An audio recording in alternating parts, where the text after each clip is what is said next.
آج کی میری تقریر کا عنوان محبت ہے کہ محبت ہے کیا، محبت کس شے کا نام ہے۔ کوئی کان بھی ایسا نہیں ہے جو اس سے ناآشنا ہو، اور نہ کوئی دل ہے جو اس سے ناآشنا ہے، بلکہ ہر ایک کے دل میں اس کا جوہر موجود ہے۔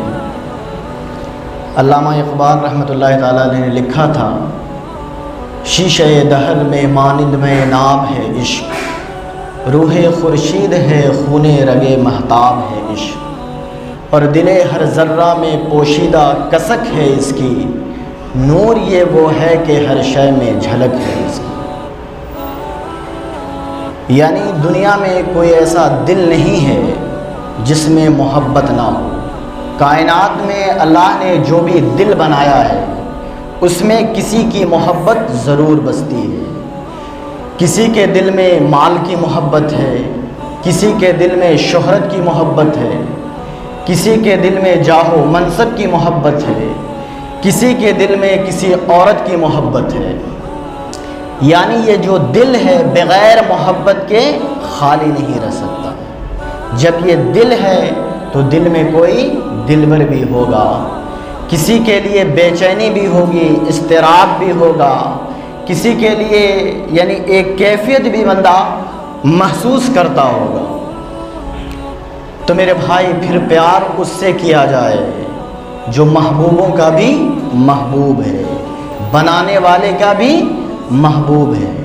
ہم اپنا معیار زمانے سے جدا رکھتے ہیں، ہم محبوب بھی محبوب خدا رکھتے ہیں، تو ہم ان سے محبت کریں، ان سے پیار کریں جو بنانے والے کا بھی محبوب ہے۔ اعلیٰ حضرت اس پہ بولے، جن کا حسن اللہ کو بھی بھا گیا، ایسے پیارے سے محبت کیجیے۔ یعنی جب ایک انسان کا دل ہے تو اس میں کسی کی محبت ضرور بسے گی۔ یہ دل محبت سے خالی نہیں رہ سکتا ہے۔ جب یہ دل ہے تو دل میں کوئی دلبر بھی ہوگا۔ تو میرا کہنا ہے کہ محبت پھر اس سے کی جائے، کم سے کم محبت اس سے کی جائے جو محبت کی ریت کو نبھا سکے، وفا کی ریت کو نبھا سکے۔ یعنی بے وفاؤں سے محبت نہیں کی جائے، جب بھی محبت کی جائے جو وفادار ہو، جو وفا کی ریت کو نبھا سکتا ہو، محبت کی ریت کو اچھے ڈھنگ سے نبھا سکتا ہو، تو محبت اس سے کی جائے۔ کسی شاعر نے کہا تھا کہ تیری محفل میں آ کے بدنام ہوئے، نگاہ زمانہ میں بے نام ہوئے، تو نے وعدہ کیا تھا کہ بچھڑیں گے نہ ہم، لیکن تیرے ہاتھوں سے نیلام ہوئے۔ تو میرے بھائی ان سے محبت کی جائے جو آج اگر میں اور آپ ان کا دامن تھام لیتے ہیں تو کل قیامت کے دن بھی وہ ہمارا ہاتھ نہیں چھوڑتے۔ جب یہ دل ہے تو دل میں کوئی دلبر ہوگا۔ کائنات میں کوئی ایسا بندہ نہیں جو یہ کہہ سکے کہ مجھے محبت نہیں ہوئی۔ یعنی محبت کے بغیر یہ دل خالی رہ نہیں سکتا ہے۔ اللہ نے یہ دل اس لیے بنایا ہے کہ اس میں میری محبت کی پیدا کی جائے، میرا پیار پیدا کیا جائے۔ تو میرے دوستو، مجھے اور آپ کو اللہ سے اور اللہ کے رسول سے سچی محبت کرنی ہوگی۔ اگر میں اور آپ دھیان نہیں دیں گے تو اس پہ پھر کسی اور کا قبضہ ہو جائے گا، کسی اور کی محبت آ جائے گی، کسی کے سینے میں مال کی محبت آ جائے گی، دولت کی محبت آ جائے گی، جاہ و منصب کی محبت آ جائے گی، کسی عورت کی محبت آ جائے گی۔ بلکہ ایک بات میں آپ کو بتانا چاہتا ہوں کہ دنیا کی جو محبت ہے بندے کو رسوا کر دیتی ہے، بندے کو ذلیل کر دیتی ہے، لیکن جو اللہ کی محبت ہے بندے کو پستی سے اٹھا کر اوج ثریا کی بلندی تک پہنچا دیتی ہے۔ غالب نے کہا تھا کہ عشق نے نکما کر دیا غالب، ورنہ ہم بھی آدمی تھے بڑے کام کے۔ تو دنیا کا جو عشق ہے بندے کو نکما کر دیتا ہے، کہیں کا نہیں چھوڑتا ہے۔ ایک شخص گزرا ہے، ایک آدمی گزرا ہے جس کا نام قیس تھا۔ قیس کے معنی ہوتا ہے عقل مند، سمجھدار تھا۔ یہ بڑا سمجھدار بندہ، لیکن اس کو اپنی چچا زاد بہن سے عشق ہو گیا، محبت ہو گئی۔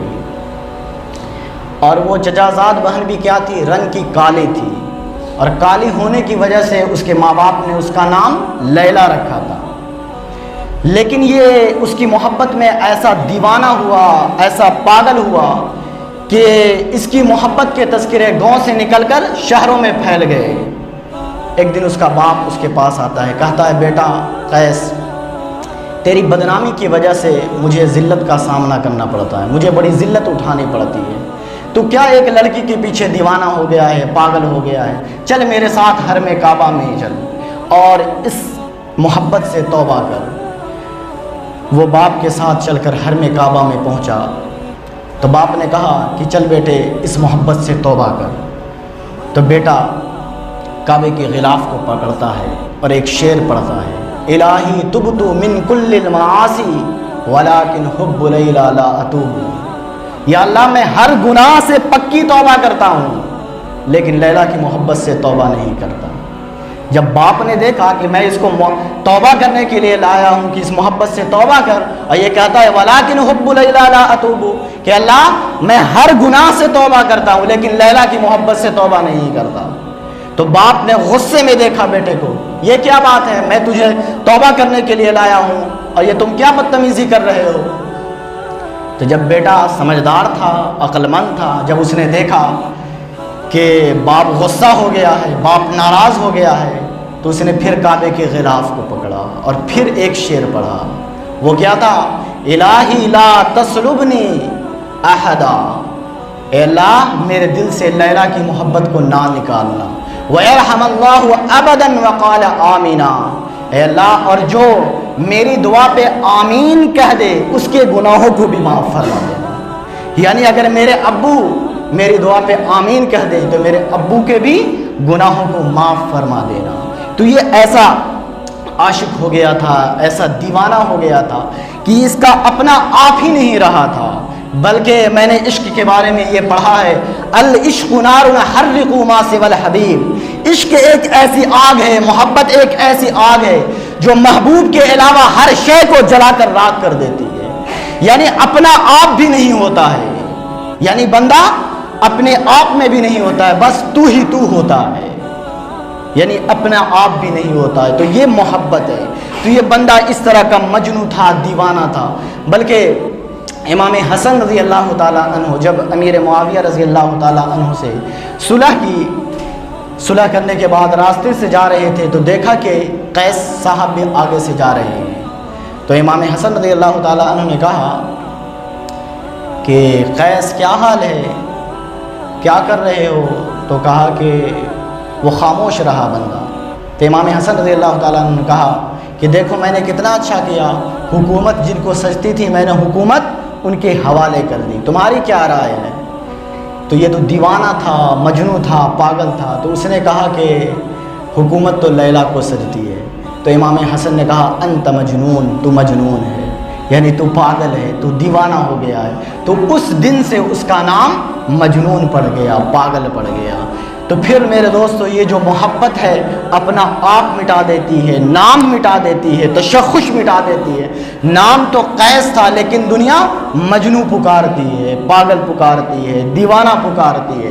تو دنیا کی محبت جو ہے بندے کو رسوا کر دیتی ہے، ذلیل و خوار کر دیتی ہے، لیکن حضور کا پیار، حضور کی محبت جو ہے، بلال حبشی کو دیکھے نا، ایک غلام تھے، کالے کلوٹے غلام تھے، لیکن عرش کی راہوں کا مسافر بنا دیا، جنت کا مسافر بنا دیا، یعنی پستی سے اٹھا کر اوج ثریا کی بلندی تک پہنچا دیا۔ تو حضور سے اگر آپ محبت کرتے ہیں تو میرے دوستو آپ یہاں بھی کامیاب ہوں گے اور کل قیامت کے دن بھی کامیاب ہوں گے۔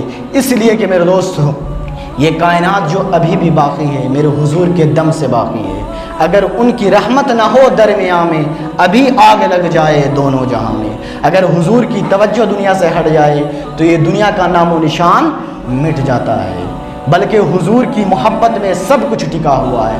ہمارا ایمان بھی حضور کی محبت میں ہے۔ تو میرے دوستو غیر کی محبت کو نکال کے حضور کی محبت ڈالیں، حضور کا پیار ڈالیں۔ بلکہ شاعر مشرق علامہ اقبال کا لہجہ دیکھیں، وہ کیا فرماتے ہیں، ہونا یہ پھول تو بلبل کا ترنم بھی نہ ہو، چمنے دہر میں کلیوں کا تبسم بھی نہ ہو، یہ نہ ہو ساقی تو پھر میں بھی نہ ہو، خم بھی نہ ہو، دنیا بزم توحید بھی دنیا میں نہ ہو، تم بھی نہ ہو، خیمہ افلاک کا استادہ اسی نام سے ہے، نبض ہستی تپش آمادہ اسی نام سے ہے۔ یعنی کائنات کی جو نبض دھڑک رہی ہے وہ حضور کے نام سے دھڑک رہی ہے۔ اگر حضور کا نام ختم ہو گیا، حضور کا نام مٹ گیا تو یہ دنیا ختم ہو جائے گی۔ تو میرے دوستو، حضور سے عشق کرنے والے بنے، حضور سے محبت کرنے والے بنے۔ دنیا میں محبت اس لیے بھی کی جاتی ہے کہ کوئی بندہ ہمارے مصیبت میں کام آئے گا، اوکھے ویلے کام آئے گا۔ تو میرے دوستو پھر بتاؤ نا، قیامت سے اوکھا ویلا کب آئے گا؟ یعنی جب سورج بھی 1.25 میل کے فاصلے پر ہوگا، ساری کائنات نفسی نفسی کے عالم میں مبتلا ہوگی، اور میرے حضور اپنی پیشانی کو زمین پر سجدے میں رکھ کے کہیں گے، اعلیٰ حضرت بولتے ہیں، پیش حق مجدہ شفاعت کا سناتے جائیں گے، پیش حق مجدہ شفاعت کا سناتے جائیں گے، آپ روتے جائیں گے، ہم کو ہنساتے جائیں گے، وسعت دی ہے خدا نے دامن محبوب کو، جرم کھلتے جائیں گے اور وہ چھپاتے جائیں گے۔ یعنی ہمارے دامن میں کتنے گناہ ہیں، لیکن حضور ہمارے گناہوں کو چھپاتے رہیں گے۔ بلکہ علامہ اقبال تو علامہ اقبال ہیں، ہر بات پہ ان کی بات یاد آتی ہے۔ وہ فرماتے ہیں، تو غنی از ہر دو عالم من فقیر، روز محشر عذر ہے من پذیر، گر تو می بینی حساب ناگزیر، از نگاہ مصطفیٰ پنہا بگیر۔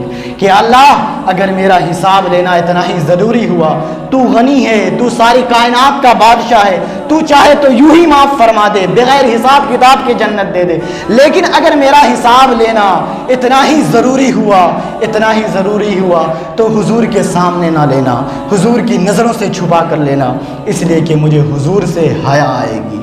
تو میرے دوستو، یہ ان کا انداز ہے، وہ حضور سے بے پناہ کس طرح محبت کرتے ہیں۔ اور شاعر مشرق علامہ اقبال کے سارے شعر کا اگر آپ رس نچوڑ کے جوس تیار کریں تو وہ پھر کیا نکلتا ہے کہ محمد سے وفا تو نے تو ہم تیرے ہیں، یہ جہاں چیز ہے کیا لوح و قلم تیرے ہیں۔ یعنی میں اور آپ اگر حضور کے واقعی غلام ہو گئے، حضور کے در کے نوکر ہو گئے، تو پھر کائنات کے اوپر ہم ہی سربلند ہوں گے۔ قرآن کہتا ہے وَأَنْتُمُ الْأَعْلَوْنَ إِن كُنتُم مُؤْمِنِينَ، تم ہی سربلند ہو بشرطے کہ تم کامل مومن ہو۔ تمہارے سینے میں حضور سے زیادہ کسی کا پیار نہیں ہونا، حضور سے زیادہ کسی کا عشق نہیں ہونا چاہیے۔ ساری کائنات سے بڑھ کر حضور سے محبت اگر کر لیتے ہو تو کی محمد سے وفا تو نے تو ہم تیرے ہیں، یہ جہاں چیز ہے کیا لوح بھی دے دیا جائے گا، قلم بھی دے دیا جائے گا۔ پھر تمہاری تقدیر کے فیصلے